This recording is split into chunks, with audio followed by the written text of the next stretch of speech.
تخيل كده لو في يوم الناس بطلت تتكلم، ولا كلمة ولا صوت، بس عقولهم بدأت تتكلم بصوت واضح.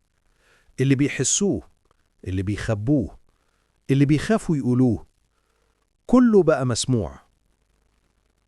هتتصدم أول يوم، لأنك هتسمع حاجات عمرك ما كنت متخيلها. الضحكة اللي كنت فاكرها صافية ممكن تكتشف وراها كره، والشخص اللي دايما ساكت ممكن تلاقي جواه أعمق وأطيب من كل الناس اللي اتكلمت.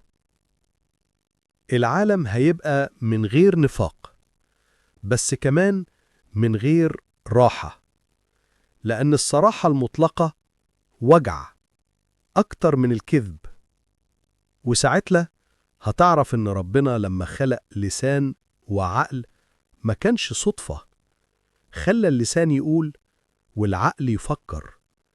لأن لو العقل اتكلم بدل اللسان، الناس هتخسر بعض أسرع من أي حرب.